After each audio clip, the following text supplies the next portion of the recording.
സാധാരണ ഈ ഗെയിമേഴ്സ് എല്ലാവരും വന്ന് കളിക്കുന്നുണ്ട്. ഇവിടെ ടൂർണമെന്റ്സ് ഉൾപ്പെടെ നടക്കുന്നുണ്ട്. സ്വാഭാവികമായിട്ട് ഇവിടെ എന്താണ് നടക്കുന്നത് ഉൾപ്പെടെ നമുക്ക് നോക്കാം. ഇവിടെ ഗെയിമിംഗ് ഇവന്റ്സ് എങ്ങനെയാണ്, അല്ലെങ്കിൽ ഇവിടെ ടൂർണമെന്റ്സ് എങ്ങനെയാണ് പോകുന്നത്, ഓരോരുത്തരെ പരിചയപ്പെടാം. ഇവിടെ ഗെയിംസിനെ പറ്റി നോക്കാം. സത്യം പറഞ്ഞാൽ എനിക്കിതിനെ പറ്റി വലിയ ധാരണയൊന്നുമില്ല. അതുകൊണ്ട് തന്നെ പലർക്കും ഇതുപോലെ ധാരണ ഉണ്ടാവുന്നുണ്ടാവാം, ഇല്ലാത്തതുണ്ടാവാം, തെറ്റുകുട്ടികളുണ്ടെങ്കിൽ ക്ഷമിക്കുക. അതുകൊണ്ട് നമുക്ക് ഇതാ ഒരു പുള്ളി ഭയങ്കരമായിട്ട് കാർ ഹായ് പരിചയപ്പെടുത്തിയിട്ട് തുടങ്ങാം. എങ്ങനെ? എന്റെ പേര് ഖാലിസ്. എന്താ ഇവിടെ ഇവിടെ ഇവിടെ കുറെ പേര് പല പുസ്തകത്തിൽ എന്തെങ്കിലും ഗെയിം കളിക്കുന്നതാണ്. എന്താ സംഭവം ഇന്ന് നമ്മുടെ ജിറിക്സിന്റെ ഓണ പരിപാടികളാണ്. അപ്പൊ ഇന്ന് നമ്മുടെ ഓണപരിപാടിയായിട്ട് നമ്മൾ എന്ത് ചെയ്തിരിക്കുന്നതെന്ന് പറഞ്ഞാൽ ഒരു ഗെയിമിംഗ് കമ്മ്യൂണിറ്റിയിലുള്ള എല്ലാവരും കൂടെ ഒന്ന് ഒത്തൊരുമിപ്പിക്കലാണ് ഇന്നത്തെ മെയിൻ അജണ്ട. അപ്പം ഇതില് കമ്മ്യൂണിറ്റിയിലുള്ള പല ആൾക്കാരും പല സ്ഥലങ്ങളിൽ നിന്നാണ്, ഇന്നേവരെ നേരിട്ട് കണ്ടിട്ടില്ലാത്ത ആൾക്കാരാണ്. അവർക്ക് വേണ്ടി ഒരു അവസരം നമ്മൾ എല്ലാ ഓൺലൈൻ പരിചയങ്ങളാണ്. പക്ഷെ ആദ്യമായിട്ട് അവരൊന്ന് ഒന്നിപ്പിക്കാൻ വേണ്ടിയിട്ട് ഒരു കൂട്ടായ്മ പോലെ ഓണത്തിന് നമ്മളൊന്ന് ഒത്തുകൂടുകയാണ്. അതാണ് ഇന്ന് ഇവിടെ സംഭവിച്ചുകൊണ്ടിരിക്കുന്നത്. അപ്പൊ എനിക്ക് ഈ കാണുന്നതാണ് നമ്മുടെ കമ്മ്യൂണിറ്റിയിലുള്ള പല പല ആൾക്കാരും പല പല സ്ഥലങ്ങളിൽ നിന്ന്. ഇവൻ നമ്മുടെ ഒരു പുള്ളി സ്കോട്ട്ലൻഡിൽ നിന്ന് വന്നിരിപ്പുണ്ട്. ഇന്ന് സർപ്രൈസ് ആയിട്ട് പുള്ളി വന്ന് ഇവിടെ എൻട്രി ചെയ്തതാണ്. സ്കോട്ട്ലൻഡിലുള്ള പുള്ളി ഇതാണ് നമ്മുടെ സ്കോട്ട്ലൻഡിൽ പേരെന്താണ്? എനിക്ക് സ്കള്ളായിട്ട് മാത്രമേ ഗെയിമിംഗ് പേരാണ്. ഗെയിമിംഗ് നെയിം അനന്തകൃഷ്ണൻ ഒറിജിനൽ പേര്. അപ്പൊ നിങ്ങൾക്ക് ഓരോരുത്തർക്കും ഓരോ പേരുണ്ട്. അതെ,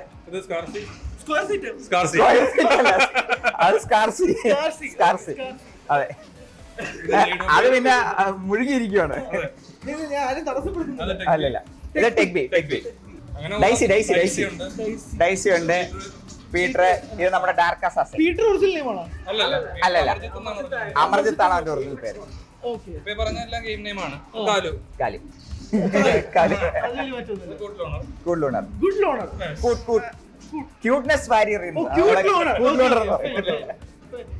ടൂർണമെന്റ് ഉദ്ദേശിക്കുന്നതെന്ന് പറഞ്ഞാൽ ഇപ്പൊ നമ്മളെല്ലാം പരിചയപ്പെടുന്ന പല പല ഗെയിമുകളാണല്ലോ.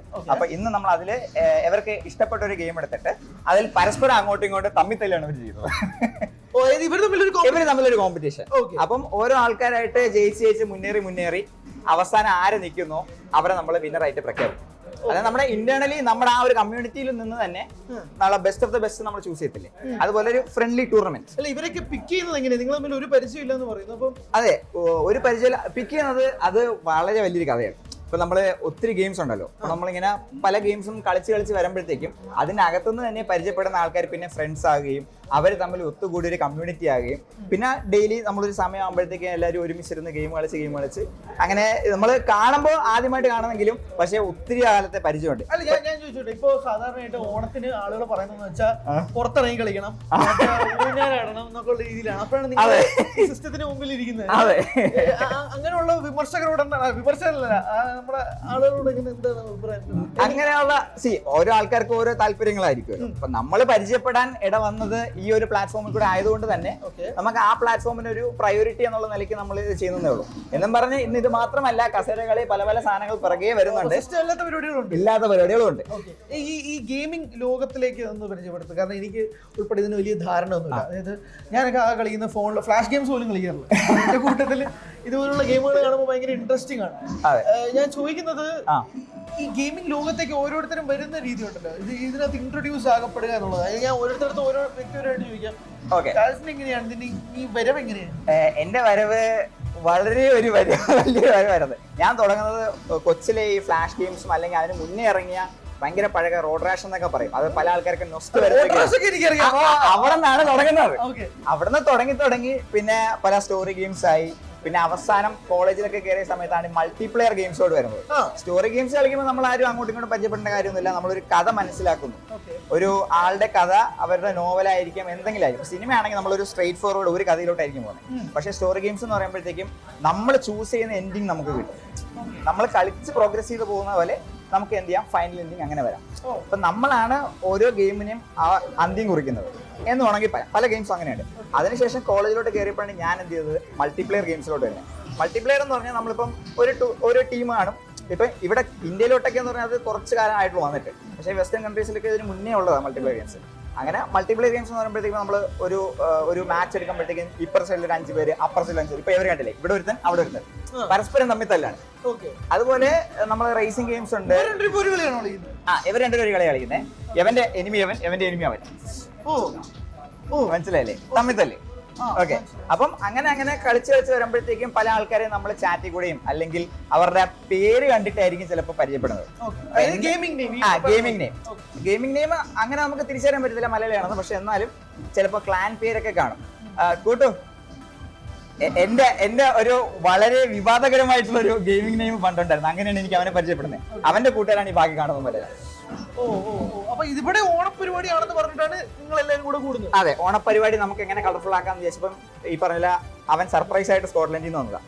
അപ്പം ആ കമ്മ്യൂണിറ്റിയിൽ ഇതുവരെ കണ്ടിട്ടില്ലാത്ത എല്ലാവരും ഒത്തുകൂട്ടിച്ചുകൊണ്ടാണ് നമ്മൾ എന്ത് ചെയ്യുന്നത്, ഇന്ന് ഈ പരിപാടി ഓർഗനൈസ് ചെയ്യുന്നത്. സ്കോട്ട്ലൻഡുകാരനോട് 2 വാക്ക് ചോദിച്ചോട്ടെ. അതെ, വരും. ഇവിടെ സ്കോട്ട്ലൻഡിൽ നിന്ന് വണ്ടി പിടിച്ചു വരാനുള്ള കാരണം? അല്ല, ഞാൻ ഓണത്തിനായിട്ട് വന്നതാണ്. അപ്പൊ ഇങ്ങനെ ഒരു ഇവന്റ് നടക്കുന്നുണ്ട്. അപ്പൊ എല്ലാവരുമായിട്ടൊന്നും നമ്മള് മുമ്പ് ആരും കണ്ടിട്ടില്ല. കൂടി കണ്ടിട്ടുള്ള വളരെ കുറച്ച് ആൾക്കാരാണ്. അപ്പൊ എല്ലാവരും ഒന്ന് പരിചയപ്പെടാം. നമ്മള് ഗെയിമിൽ കൂടെ മാത്രം ഈ ഗെയിമിംഗ് ഓണവും സാധാരണ റിയാലിറ്റി ഓണവും തമ്മിൽ വ്യത്യാസമുണ്ട്. ഓ പിന്നെ വളരെയധികം. Gaming Onam BC voice chat എന്ന് പറയും, ഡിസ്കോഡ്, അങ്ങനെയുള്ള കാര്യങ്ങളാണ്. അപ്പൊ നമ്മളതിനകത്തൂടെ നമ്മുടെ ഫ്രീഡത്തിൽ നമ്മൾ സംസാരിക്കുകയാണല്ലോ. അപ്പൊ ഇങ്ങനെ നേരിട്ടാകുമ്പോൾ ആ ഫ്രീഡം നമുക്ക് കുറച്ചും കൂടെ പുതുക്കാൻ പറ്റും. നിങ്ങൾ ബുദ്ധിമുട്ടുണ്ടോ അല്ലല്ലോ അല്ലേ? വേറെ ലോകത്താണ്. അപ്പൊ നമുക്ക് ഈ ഫ്രണ്ട്ഷിപ്പ് ഒന്നുകൂടെ പുതുക്കാമല്ലോ. നമ്മൾ ഈ സ്കൂൾ ഫ്രണ്ട്സ് ആ ഫ്രണ്ട്സ് അല്ല, നമ്മള് ഒരു ഡിസ്കോഡ് എന്ന് പറയുന്ന രീതിയിലായിരിക്കുമ്പോൾ നമ്മൾ നമ്മുടെ പേഴ്സണൽ ഇത് ഹൈലി അഡിക്റ്റീവ് ആണ്. അങ്ങനെ പറയാൻ പറ്റത്തില്ല. അല്ലല്ല, ഈ ഡിസ്കോഡ് എന്ന് പറഞ്ഞാൽ പല ആൾക്കാർക്കും മനസ്സിലാകത്തില്ല. ശരിക്കും പറഞ്ഞാൽ ഇപ്പം എന്റെ കൂടെ വർക്ക് ചെയ്യുന്ന ഒരു കൂട്ടുകാരുണ്ട്. പുള്ളി ഈ വൈകുന്നേരങ്ങളിൽ കവലകളിൽ ചെന്നിരുന്ന് മിനിമിഷ കളിക്കുക അല്ലെങ്കിൽ അവിടെ ക്യാരംസ് കളിക്കലാണ് അവന്റെ പരിപാടി.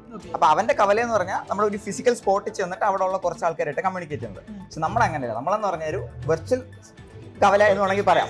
അവിടെ ഇരുന്നിട്ട് പല സ്ഥലങ്ങളിൽ നിന്നുള്ള ആൾക്കാര് ഒരുമിച്ചിരുന്ന് നമ്മൾ സംസാരിക്കുന്നു. അതെ, ഇങ്ങനെയാണ് ഞാൻ അറിയാത്തവർക്ക് വളരെ എളുപ്പത്തിൽ പറഞ്ഞു കൊടുക്കുന്നത്. ഒരു വെർച്വൽ കവല അങ്ങനെയാണെങ്കിൽ നമുക്ക് പറയാം. അങ്ങനെ മനസ്സിലായി. അപ്പൊ ഈ കവലയില് നിങ്ങൾക്ക് പരിചയമില്ലാത്ത ആളുകളുണ്ട്, അത് നമ്മൾ ഗെയിം കളിച്ച് പരിചയപ്പെടുന്നു. പിന്നെ നമ്മൾ ആ ഒരു സ്പോട്ടിൽ സ്ഥിരം വരാൻ തുടങ്ങുന്നു. എന്നിട്ട് ആ സ്ഥിരം സ്പോട്ടിൽ ഇരുന്നിട്ട് ഒരു സമയമാകുമ്പോൾ നമ്മൾ സംസാരിക്കുന്നു, പല ഗെയിംസ് എക്സ്പ്ലോർ ചെയ്യുന്നു. ഇതിന് നമുക്ക് കൂട്ടത്തിൽ വളരെ ഫേവറേറ്റ് ആയിട്ടൊരു ഗെയിം ഉണ്ടാവല്ലോ, അല്ലെങ്കിൽ അങ്ങനെയല്ല. അത് ഓരോ ആൾക്കാർക്കും ഇൻഡിവിജ്വലി അവരുടെ ഓരോ ഇതിലാണ് പോകുന്നത്. ഫാസ്റ്റ് പേസ് ഗെയിംസ് ആയിരിക്കും, ചിലപ്പോൾ സ്ലോ പേസ് ആയിരിക്കും, ചിലപ്പോൾ റേസിംഗ് ആയിരിക്കും. അപ്പൊ അങ്ങനെ ഓരോരോ കാറ്റഗറി ഉണ്ടല്ലോ. നമുക്കൊരു പേഴ്സണൽ ഫേവറേറ്റ് ഗെയിം ഉണ്ടാവുമല്ലോ. നമ്മളിപ്പം കറന്റ് എല്ലാവരും കൂടെ ഒരുമിച്ചിരുന്ന് കളിക്കുന്ന ഒരു ഗെയിമാണ് വാലോറന്റ് എന്ന് പറയുന്നത്. വാലോറന്റ് ഇപ്പൊ ഇവര് കളിച്ചോണ്ടിരിക്കുന്നത്. ഭയങ്കര ഫാസ്റ്റ് പേസ് ഗെയിമാണ്. വളരെ ഫാസ്റ്റ് ആയിട്ട് മൂവ്മെന്റ് എടുത്ത് ഭയങ്കര പ്രിസിഷൻ ആയിട്ട്. അതായത് ഇതിൽ അവര് ആ ഒരു സ്ക്രീനിൽ ഒരു ഇല ആണെങ്കിൽ അവരെ അറിയാൻ പറ്റും. ആ രീതിക്ക് അവർ കോൺസെൻട്രേറ്റ് ചെയ്ത് കളിക്കുന്ന ഗെയിമാണ്. കാരണം എടുക്കുന്ന ഒരു ഡിസിഷനിൽ ചിലപ്പോൾ അടുത്ത മൊമെന്റിൽ അവർ ചിലപ്പം എലിമിനേറ്റ് ആവാം. അപ്പൊ ആ ഒരു ലെവലിലായിരിക്കും ആ ഇത് വരുന്നത്. അതേസമയം ഇതിന് അത്രയും കോൺസെൻട്രേഷൻ വേണ്ടാത്ത ഗെയിമാണ് ദ്വാക്കാണ്. എനിക്കിത് ഒരു ധാരണ ഇല്ലാത്തോണ്ടാണ് പല ആളുകൾ കാണുന്നുണ്ട്. അവര് ഞാൻ ആദ്യം ക്ഷമ ചോദിക്കുന്നത് അത് മോർട്ടൽ കോംബാറ്റ്. മോർട്ടൽ കോംബാറ്റ് കേട്ടിട്ടുണ്ട്.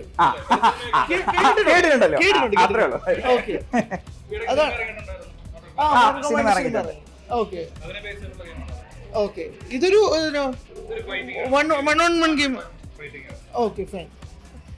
ഇവർ രണ്ടുപേരും ഇത് കഴിഞ്ഞോ? അത് കഴിഞ്ഞ് അവൻ ജയിച്ചു. ഈ വിജയത്തെ എങ്ങനെ നോക്കി കാണുന്നു? അത്ര പാടായിരുന്നോ? ഇവനെ അടിച്ച് നശിപ്പിച്ചോളെ. കണ്ടാ തന്നെ അറിയില്ല. 30-23 അവൻ 30 തവണ അവനെ എലിമിനേറ്റ് ചെയ്തു. ഹൈ റാങ്ക് പ്ലെയറിനെയാണ് പൊട്ടിച്ചത്. അതെ, പിന്നെ എന്തിനാ വിട്ടുകൊടുത്തേ? അത് വല്ലപ്പോഴൊക്കെ ജയിക്കട്ടെ. പക്ഷെ ഇതൊരു ദാരുണമായ തോൽവി എന്നാണല്ലോ പറയുന്നത്. എനിക്ക് വലിയൊരു ധാരണയില്ല. കുഴപ്പമില്ല. അല്ലെ, എങ്ങനെയുണ്ടായിരുന്നു? ലൈക്ക് ഈ മാച്ചിനെ പറ്റി പറഞ്ഞ ഒരു അനാലിസിസ് പോലെ എവിടെയാണ് പിഴച്ചത്? അവന് കഴിവില്ല. നശിപ്പിച്ചു വിട്ട് ഒരു ഹൈ റാങ്ക് പ്ലെയറിനാണെങ്കിൽ നശിപ്പിച്ചു വിട്ട് എന്തായാലും പറ bro. വാക്കുകളില്ല വാക്കുകളില്ല. തോൽവിയിൽ വാക്കുകളില്ല. അപ്പൊ ഇതെന്ത് ഇവർ രണ്ടുപേരും രണ്ട് സിസ്റ്റം, ഇത് ഒരു സിസ്റ്റത്തിലല്ലേ? അതൊരു സിസ്റ്റമാണ്, അതൊരു കൺസോൾ എന്ന് പറയും. ഓക്കെ. എക്സ്ബോക്സ്. എക്സ്ബോക്സ്. അതെ, എക്സ്ബോക്സ് മൈക്രോസോഫ്റ്റിന്റെ ഫ്ലാഗ്ഷിപ്പ് എന്ന് പറഞ്ഞില്ല, അവരുടെ ഒരു കൺസോൾ, ഒരു പ്ലാറ്റ്ഫോം, അതാണ് എക്സ്ബോക്സ്. അപ്പൊ അതില് കുറെ ഗെയിംസ് അതിനകത്ത് കാണും. നമ്മൾ അത് എന്ന് പറഞ്ഞാൽ ഇപ്പൊ പി സി ആണെങ്കിൽ നമുക്ക് ഒത്തിരി കമ്പോണൻസ് ഒക്കെ കാണത്തില്ലേ. ഇപ്പൊ ഈ കാണുന്നതിനകത്ത് റാം ഉണ്ട്, മദർ ബോർഡ്, ഒത്തിരി കമ്പോണൻസ് ഉണ്ട്. ഇത് അസംബിൾ ചെയ്തെടുക്കുന്നത്. മറ്റത് അസംബിൾ ചെയ്യേണ്ട, റെഡി ടു ടേക്ക് അവേ, എന്ന് പറഞ്ഞാൽ ready to play, plug and play ആണ്. കൊണ്ടുപോയി PS5ന്റെ എന്താണ് കോമ്പറ്റീവ് മൈക്രോസോഫ്റ്റ് ഇറക്കുന്നതാണ് എക്സ്ബോക്സ്. അങ്ങനെ. അല്ല ഇത് ചോദിച്ചോട്ടെ, ഇത് ഈ എക്സ്ബോക്സ് PS5 ഇതിന്റെ മെറിറ്റ്സ് ഡിമെറിറ്റ്സ്, ഇതിന്റെ ഡിമെറിറ്റ്സ് എന്ന് പറഞ്ഞു കഴിഞ്ഞാൽ രണ്ട് കമ്പനിയുടെ ആണ്. ഇപ്പം പ്ലേ സ്റ്റേഷൻ ആണെങ്കിൽ പ്ലേ സ്റ്റേഷൻ സ്വന്തമായിട്ട് എക്സ്ക്ലൂസീവ് ഗെയിംസ് ആണ്, അവരുടേതായ കുറെ എന്താ പറയുക ബാറ്റിൽ പാസുകളാണ്, അല്ലെങ്കിൽ അവരുടേതായ കുറെ സർവീസസ് ആണ്. ഓക്കെ. അതുപോലെ എക്സ്ബോക്സിനും അവരുടേതായ കുറെ സ്റ്റുഡിയോകൾ ഉണ്ടാക്കുന്ന കുറച്ച് ഗെയിംസ് ആണ്. അങ്ങനെ ആ ലെവൽ. അപ്പൊ രണ്ടുപേരും ഇറക്കുന്ന ഗെയിംസ് രണ്ടും ലൈക്ക് ഡിഫറെന്റ് ആയിരിക്കും. കുറെ എന്താണ് പ്ലേ സ്റ്റേഷൻ 5ന് ഒത്തിരി ഫാൻ ബേസ് ഉണ്ട്. കാരണം അവരുടെ എക്സ്ക്ലൂസീവ് എന്ന് പറഞ്ഞാൽ അവരുടെ കയ്യിൽ മാത്രമുള്ള, അവർ മാത്രം ഇറക്കുന്ന കുറെ അടിപൊളി ഗെയിംസ് ഉണ്ട്. ഇപ്പൊ സ്പൈഡർമാൻ, അതെ, അവനെ തോപ്പിക്കാൻ അവൻ തന്നെ കൊല്ലല്ലടാ. അപ്പൊ അങ്ങനെ ഇപ്പം സോണിയുടെ ആണ് നമ്മുടെ സ്പൈഡർമാൻ എന്ന് പറയുന്നത്. അപ്പൊ സ്പൈഡർമാൻ ഗെയിംസ് എല്ലാം പൊതുവെ സോണിയാണ് ഇറക്കുന്നതും, പ്ലേ സ്റ്റേഷൻ 5ലായിരിക്കും ഫസ്റ്റ് റിലീസ് വരുന്നതും. അങ്ങനെയുള്ള കുറച്ച് കാര്യങ്ങൾ അവിടെ ഉണ്ട്. അതുപോലെ എക്സ്ബോക്സിനാണെങ്കിൽ അവരുടെ ഏറ്റവും ഫേമസ് എന്ന് പറഞ്ഞാൽ അവരുടെ പാസ് ആണ്, എക്സ്ബോക്സ് പാസ് എന്ന് പറയും. അതായത് ഒരു ചെറിയ എമൗണ്ട് കൊടുത്തു കഴിഞ്ഞാൽ, മന്ത്ലി ഒരു എമൗണ്ട് കൊടുത്തു കഴിഞ്ഞാൽ നിങ്ങൾക്ക് ഇൻഡിപെൻഡന്റ് ആയിട്ട് എല്ലാ പ്ലാറ്റ്ഫോമും, ക്ലൗഡ് ഗെയിമിംഗ് എന്ന് പറയും. അപ്പൊ നിങ്ങൾക്ക് കൺസോൾ വേണമെന്നില്ല, PC കളിക്കാം, ലാപ്ടോപ്പിൽ കളിക്കാം, ഫോണിൽ വരെ കളിക്കാം. ആ ഒരു പാസ് ഉണ്ടെങ്കിൽ എക്സ്ബോക്സിന്റെ കേസിലാണ് അങ്ങനെ. പക്ഷെ പ്ലേ സ്റ്റേഷൻ ആണെങ്കിൽ അവരുടെ പാസ് ഉണ്ടെങ്കിൽ അവരുടെ പ്ലേ സ്റ്റേഷനിൽ മാത്രമേ കളിക്കാൻ പറ്റത്തുള്ളൂ. ഓക്കെ. ഇതാണ് പൊതുവേ ഉള്ള ഒരു ഇത്. പക്ഷെ കൂടുതലും പ്ലേ സ്റ്റേഷൻ 5ന്റെ പിറകെ പോകുന്നതെന്ന് പറഞ്ഞാൽ അവരുടെ എക്സ്ക്ലൂസീവ്. ഞാൻ എക്സ്ബോക്സിൽ അങ്ങനെ പല റീലുകൾ ഇത് കിട്ടിയിട്ട് ഭയങ്കര എക്സൈറ്റഡ് ആവുന്നത് കണ്ടുള്ളത് പ്ലേ സ്റ്റേഷൻ. കാരണം അത് അവരുടെ പിൽക്കാലത്തെ ഒത്തിരി നല്ല നല്ല ഗെയിംസിന്റെ കുറെ എന്താണ് ഫാൻസ് ഉണ്ട്. അവരുടെ മെമ്മറീസ് മൊത്തം അതിലായിരിക്കും കിടക്കുന്നത്. അപ്പൊ അതുകൊണ്ട് അവർക്ക് പിന്നെയും അടുത്ത generation of Xbox play station കിട്ടാൻ അവർക്കൊരു തുറ കാണത്തില്ല. അതാണ് അവരുടെ ഒരു ഹാർഡ് കോർ ഫാൻസ് എന്ന് പറയും. ഇപ്പൊ മമ്മൂട്ടി ഫാൻസ് എന്നൊക്കെ പറഞ്ഞാൽ പ്ലേ സ്റ്റേഷൻ ഫാൻസ്. അതെ, അത് പറഞ്ഞാൽ ആ ഗെയിംസ് അതിൽ മാത്രമേ കളിക്കാൻ പറ്റുള്ളൂ. ആ നല്ല സ്റ്റോറി റിച്ച് ആയിരിക്കും. ഇപ്പൊ ലേറ്റസ്റ്റ് ന്യൂസ് പ്രകാരം എല്ലാവരും നല്ല ഫ്രസ്ട്രേറ്റഡ് ആണ്. കാരണം അവർ മറ്റേ ഒരു ഫിസിക്കൽ ഡിസ്ക് ഇറക്കുമായിരുന്നു. അതാകുമ്പോൾ നമുക്ക് കളക്റ്റബിൾ എന്ന് പറയും. നമ്മളെ സാധാരണ പണ്ട് മഞ്ചാടിയൊക്കെ കളക്ട് ചെയ്യുന്ന പോലെ ഇതിൽ CD കളക്ട് ചെയ്ത് ഷെൽഫിൽ ഇങ്ങനെ തൂക്കി വെക്കും. പക്ഷെ ഇപ്പൊ അത് അവർ നിർത്തലാക്കി. അത് കാരണം കുറെ ഫാൻസിന് വിഷമമായിട്ട് ഡിജിറ്റലായിരിക്കും. നമ്മൾ പൈസ കൊടുക്കുന്നു, ഒരു കീ കിട്ടുന്നു, ആ കീ വെച്ചിട്ടായിരിക്കും നമ്മൾ മുമ്പോട്ട് പോകുന്നത്. അങ്ങനെയാണ് ഇപ്പോഴത്തെ പോകുന്നത്. അപ്പൊ അത് കാരണം കുറെ ഫാൻസിന് വിഷമമായിട്ടുണ്ട്. അങ്ങനെയുണ്ട്. PC ആണെങ്കിൽ അത്ര പ്രൈസ് കൊടുക്കണ്ട.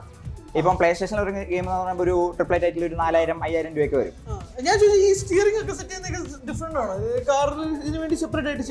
സ്റ്റിയറിംഗ് സെപ്പറേറ്റ് ആക്സസറി പോലെയാണ്. ഇപ്പം ഇടതുവശത്തിരിക്കുന്നതാണെങ്കിൽ നമുക്ക് എക്സ്ബോക്സിലും പ്ലേ സ്റ്റേഷനിലൊക്കെ കണക്ട് ചെയ്യാം. വലതുവശത്തിരിക്കുന്നതാണെങ്കിൽ കുറച്ചും കൂടി എന്താണ് സിം റേസിംഗ് എന്നൊക്കെ പറയും. അത് PC-യിൽ കണക്ട് ചെയ്ത് കളിക്കുന്ന രണ്ട് ഡിഫറെന്റ് ബ്രാൻഡ്സ് ആണ്. പക്ഷേ രണ്ട് പർപ്പസ് അങ്ങനെയൊക്കെയാണ്, രണ്ട് മോഡലാണ്. ഈ ഗെയിമിന്റെ ഒരു അപ്ഡേറ്റ് ഒന്ന് ഇതെന്താ അവസ്ഥ? ഇത് മോട്ടൽ അതെ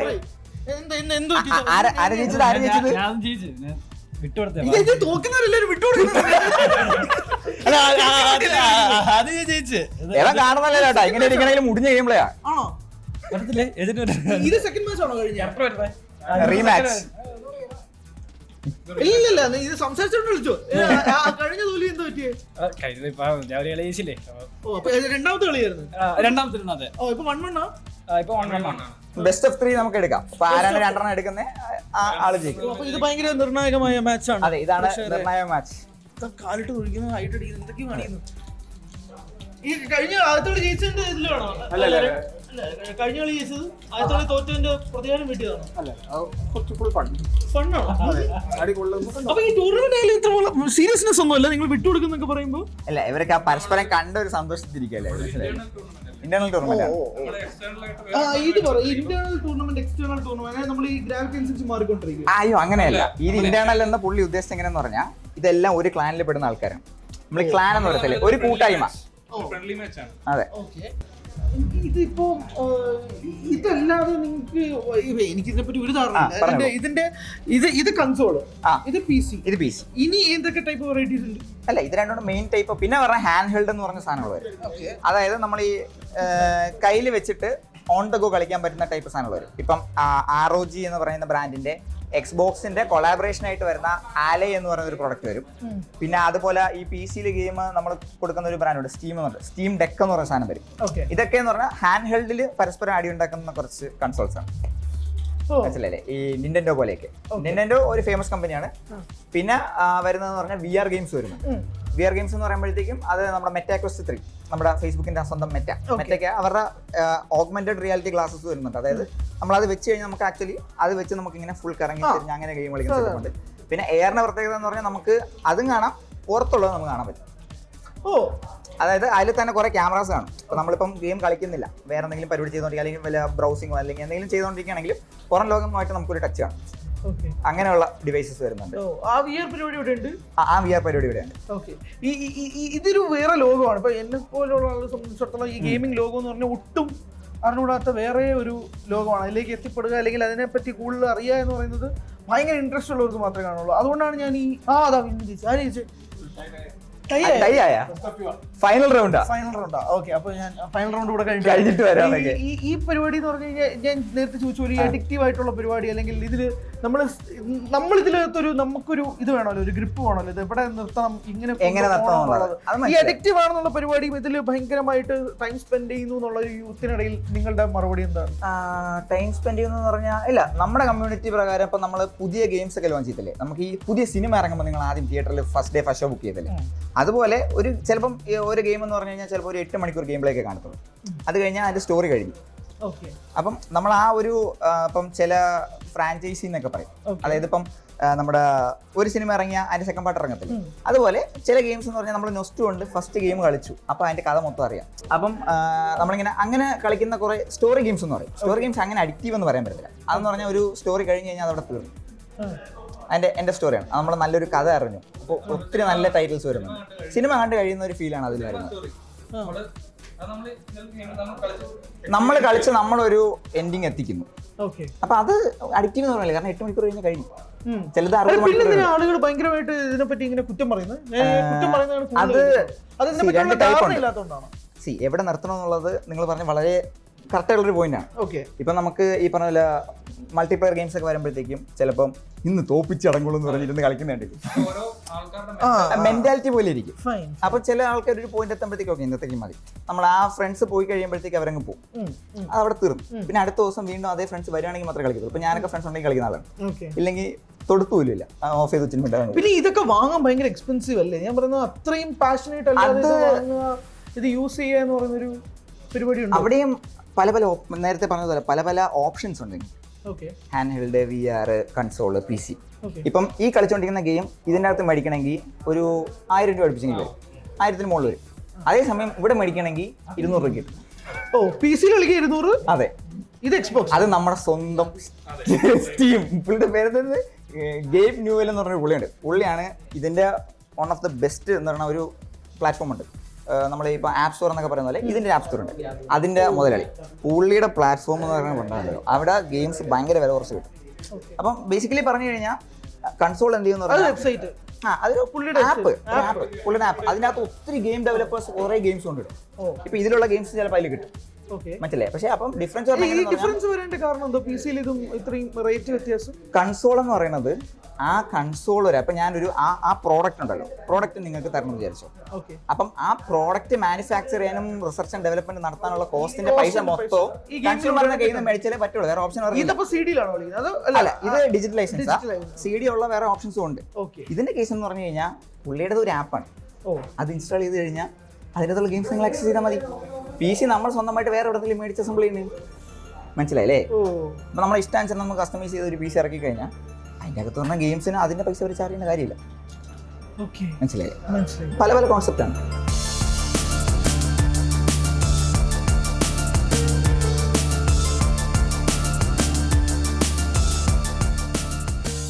അല്ല ബ്രോ, ബേസിക്കലി ഇപ്പൊ നേരത്തെ പറഞ്ഞ പോലെ ക്ലാൻസ് ഇത് അറിഞ്ഞൂടാത്ത വലിയ ആളുകളുണ്ട്, ഞാൻ ഉൾപ്പെടെ. ക്ലാൻ എന്താണ്, അല്ലെങ്കിൽ നിങ്ങളുടെ ഈ വേൾഡ് ക്രിയേറ്റ് ചെയ്യുക, അല്ലെങ്കിൽ ഇതിൽ ഈ പറഞ്ഞ പോലെ പാഷൻ ഉൾപ്പെടെ നമുക്ക് സ്റ്റെപ്പ് ബൈ സ്റ്റെപ്പ് പ്രോസസ്സിലേക്ക് പോയി കഴിഞ്ഞാൽ എന്താണ് ക്ലാൻ? സ്റ്റെപ്പ് ബൈ സ്റ്റെപ്പ് പ്രോസസ് എന്ന് പറയുമ്പോൾ അപ്പം ക്ലാൻ എന്നൊക്കെ പറയുമ്പോൾ കുറച്ച് കടുകട്ടി വാക്കുപോലെയായി ചില ആൾക്കാർക്ക് തോന്നും. പക്ഷേ ശരിക്കും പറഞ്ഞാൽ നമ്മൾ ഈ ഫുട്ബോൾ ക്ലബ്ബ് എന്നൊക്കെ പറയുന്നില്ലേ, സെയിം കോൺസെപ്റ്റ് തന്നെയാണ്. അതേ സാധനം തന്നെയാണ് ഇവിടെ വരുന്നത്. അവിടെ ഫുട്ബോൾ കളിക്കാൻ ഒരു ക്ലബ്ബ് ഉള്ളതുപോലെ ഇവിടെ കുറച്ച് കൂട്ടുകാർ ചേർന്നിട്ട് ഒരു ഗെയിം കളിക്കാൻ ഒരു ക്ലബ്ബ്. ആ ക്ലബ്ബിൽ നിന്നും വളർന്ന് ഇപ്പോൾ നമ്മളൊരു ഓർഗനൈസേഷൻ ലെവലിലോട്ടാണ് നമ്മൾ പോകുന്നത്. അതായത് നമ്മുടെ ഫ്യൂച്ചർ പ്ലാൻസ് എന്ന് പറയുമ്പോഴത്തേക്കും ഈ ടൂർണമെന്റ്സ് ഹോസ്റ്റ് ചെയ്യുക, ഈ സ്പോർട്സ് ലെവലുള്ള മത്സരങ്ങൾ ഹോസ്റ്റ് ചെയ്ത് ഒരു കോമ്പറ്റീറ്റീവ് ലെവലിലോട്ട്. ഇപ്പോൾ നമ്മൾ ഇവിടെ അത് വളരെ കുറവായിരിക്കാം, പക്ഷേ അത് പുറത്തോട്ടൊക്കെ അത് വളരെ വിപുലമായിട്ടുള്ളൊരു സെക്ഷനാണ് ഈ സ്പോർട്സ് എന്ന് പറയുന്നത്, ഇലക്ട്രോണിക് സ്പോർട്സ് എന്നൊക്കെ പറയും. അപ്പോൾ നമ്മൾ ആ ഒരു ലെവലിലോട്ട് പോകാനാണ് നമ്മുടെ ക്ലാൻ എന്ന് പറയുമ്പോൾ നമ്മുടെ ഈ ഗ്രൂപ്പ് ഓഫ് ഫ്രണ്ട്സ് ഉണ്ടാക്കിയ ആ ഒരു ഓർഗനൈസേഷൻ്റെ നെക്സ്റ്റ് പ്ലാൻ എന്ന് പറയുന്നത്. ഇപ്പോൾ റീസെൻ്റായിട്ട് നമ്മളൊരു വലിയൊരു ടൂർണമെൻറ്റ് ഹോസ്റ്റ് ചെയ്തിട്ടുണ്ടായിരുന്നു. അതിന് കേരളത്തിൽ നിന്നും എമ്പാടുമുള്ള ആൾക്കാർ ജോയിൻ ചെയ്തിട്ടുണ്ടായിരുന്നു. നമ്മൾ അടിപൊളിയായിട്ട് നടത്തുകയും ചെയ്തു, ക്യാഷ് പ്രൈസ് കൊടുത്തു. അപ്പോൾ നമ്മൾ സപ്പോർട്ട് ചെയ്യുന്നത് മൊത്തം ഇതുപോലെ ജിറിക്സും അതുപോലെയുള്ള ആൾക്കാരായിരിക്കും നമ്മൾ സപ്പോർട്ട് ചെയ്യുന്നത്. അപ്പോൾ അവരുടെ സപ്പോർട്ട് വെച്ചിട്ട് അവർക്കും ഒരു എക്സ്പോഷർ കിട്ടുന്നു, നമ്മുടെ പ്ലെയേഴ്സിനും ഒരു കോമ്പീറ്റ് ചെയ്യാൻ, അതായത് അവർ ചുമ്മാ കളിക്കുന്നതിൽ നിന്നും കോമ്പീറ്റ് ചെയ്ത് അവർക്ക് എന്തെങ്കിലും ഒരു കഴിവ് പ്രകടിപ്പിച്ച് അതിൽ നിന്ന് എന്തെങ്കിലും തിരിച്ച് നേടാനും പറ്റും. അപ്പോൾ ആ ഒരു ലെവലിലോട്ട് ഓർഗനൈസ് ചെയ്യുന്ന ഒരു ഓർഗനൈസേഷൻ ലെവലിലോട്ടാണ് നമ്മളിപ്പോൾ മുന്നോട്ട് പോകുന്നത്. നമ്മുടെ ക്ലാൻ്റെ പേരെന്ന് പറഞ്ഞത് സിൻഡിക്കേറ്റ്, ടീം സിൻഡിക്കേറ്റ്. അങ്ങനെ അപ്പോൾ നമ്മുടെ TSD എന്ന് നമ്മൾ ഷോർട്ട് ഫോമിൽ വിളിക്കും. അപ്പം നമ്മളാണ് ടീം സിൻഡിക്കേറ്റ് എന്ന് പറയുന്നത്. അങ്ങനെ നിങ്ങൾ ഇങ്ങനെ ഇതേപോലെ തന്നെ സെപ്പറേറ്റ് ആയിട്ട് കളിച്ച് പിന്നീട് ഒത്തുചേർന്ന് വന്നതാണ്. നമ്മൾ ഓരോരുത്തർ ഞാനിപ്പോൾ വേലോ കളിച്ചാണ് ഞാൻ ഇവരെല്ലാം പരിചയപ്പെടുന്നത്. എനിക്ക് മുമ്പേ വന്ന ആൾക്കാരാണ് ടെക് ബ്യൂറോ. അതുപോലെ തന്നെ ക്ലാൻ തുടങ്ങിയപ്പോൾ തൊട്ട് ഉള്ളതാണ്. നമ്മുടെ ക്ലാനിൻ്റെ കോ ലീഡറാണ്. അതുപോലെ തന്നെ നമ്മുടെ ലീഡർ നിക്കി ബ്രോയാണ്. പുള്ളിക്കാരന് വരാൻ പറ്റിയില്ല കുറച്ച് കാര്യങ്ങളായിട്ട്. ഇത് ശരിക്കും പറഞ്ഞാൽ അപ്പോൾ നമ്മുടെ ക്ലാൻ എന്ന് പറയുമ്പോൾ ഒരേ ഏജ് ഗ്രൂപ്പില്ല, പല ഏജ് ഗ്രൂപ്പ് വരാം. അപ്പം ഇത് നെക്സ്റ്റ് ജനറേഷനാണ്. അതെ, ബാറ്റൺ കൈമാറുക എന്ന് പറയുന്നത്. അപ്പോൾ അവരിപ്പം ട്രെയിനായി. അപ്പോൾ അവരുടെ ഒരു എന്തോസിസം നമ്മൾ മുമ്പിലോട്ട് കൊണ്ടുപോകാൻ വേണ്ടിയിട്ടാണ് അവരെ ട്രെയിൻ ചെയ്യിപ്പിച്ച് മത്സരിപ്പിച്ച് മുമ്പോട്ട് കൊണ്ടുപോകാനാണ് ഓർഗനൈസേഷൻ ഒരു എന്താണ് നേതാവ് എന്നുള്ള നിലയ്ക്ക് പുള്ളിയുടെ ഒരു ആഗ്രഹം. അപ്പം അതാണ് നമ്മുടെ നെക്സ്റ്റ് പ്ലാൻസ് എന്ന് പറയുന്നത്.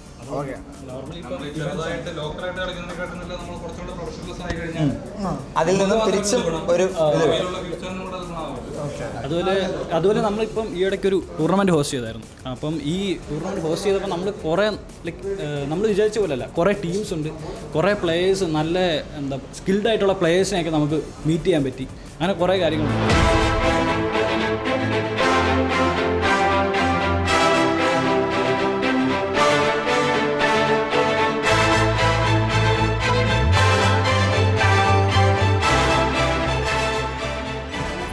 അല്ല, ഈ ഒരു സുവർണാവസരം ജിറിക്സിനും മുതലാളിക്കും നമ്മുടെ എല്ലാ നന്ദി നമ്മൾ രേഖപ്പെടുത്തുന്നു. അതെ, ക്ലാൻ്റെ പേര് നന്ദി രേഖപ്പെടുത്തുന്നു. അതെ, മുതൽ 2 വാക്ക് പറയാം. അപ്പോൾ നമ്മൾ ഓണം എന്ന് പറയുമ്പോഴത്തേക്ക് എല്ലാവർക്കും ടുഗദർനെസ്സും സന്തോഷത്തിൻ്റെ ഒരു സമയമാണ്. അപ്പോൾ അങ്ങനെ നോക്കുകയാണെങ്കിൽ പണ്ട് ആൾക്കാരൊക്കെ ഗ്രൗണ്ടിലും കാര്യം കളിച്ചിരുന്നു. കാര്യം പണ്ട് അവർ കളിക്കാൻ കമ്പ്യൂട്ടേഴ്സ് ഇല്ലായിരുന്നു. ഇപ്പോൾ കമ്പ്യൂട്ടേഴ്സ് ഉള്ളതുകൊണ്ട് നമ്മൾ എല്ലാവരും സന്തോഷത്തോടെ കമ്പ്യൂട്ടേഴ്സ് കളി. നേരത്തെ ബ്രോ പറഞ്ഞ പോലെ തന്നെ ഇപ്പം ഈ ഇവരുടെ ടീമാണെങ്കിലും ഒത്തിരി സ്ട്രേഞ്ചേഴ്സ് ആയിരുന്നു. അവർ ഒരുമിച്ച് വന്നതും ഗെയിമിംഗ് കാരണമാണ്. സോ അങ്ങനെ ഒരുമിച്ച് വന്നപ്പോൾ അവർക്ക് സന്തോഷമായി. അപ്പോൾ നമ്മൾ ഓണം സെലിബ്രേഷൻ സമയത്താണ് ഇപ്പോൾ ടീംസിൻ്റെ ടിക്കറ്റ് പറഞ്ഞെങ്കിൽ നമുക്ക് കുറച്ച് ടൂർണമെൻറ്റും കാര്യമൊക്കെ ആയിട്ട് ഒരു ഓണം, ഒരു ഗെയിമിംഗ് വൈബിൽ ഓണം വയ്ക്കാമെന്ന്. അപ്പോൾ അങ്ങനെയാണ് നമ്മൾ ഇത് ഫുൾ സെറ്റ് ചെയ്തതും. അപ്പോൾ നമ്മളിവിടെ ഒരുപാട് എക്സ്പീരിയൻസ് സെറ്റ് ചെയ്തിട്ടുണ്ട്. നമ്മൾ റേസിംഗ് സിമുലേറ്റർ സെറ്റ് ചെയ്തിട്ടുണ്ട്, വാലോ കളിക്കാനുള്ള സെറ്റ് ചെയ്തിട്ടുണ്ട്, VR സെറ്റ് ചെയ്തിട്ടുണ്ട്. അങ്ങനെ ടെക്ക് വെച്ച് ആൾക്കാർക്ക് എങ്ങനെയൊക്കെ ഒരുമിച്ച് ഹാപ്പി ആവാൻ പറ്റും എന്നുള്ള ഒരു അടിപൊളി എക്സാമ്പിളാണ് ഇപ്രാവശ്യത്തെ ജീവനം.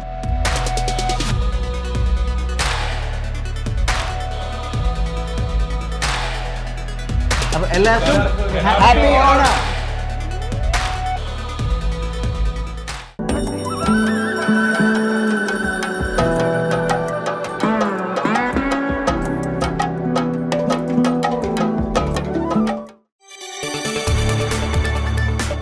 കൂടുതൽ വാർത്തകൾക്ക് News 18 Keralam YouTube channel subscribe ചെയ്യുക.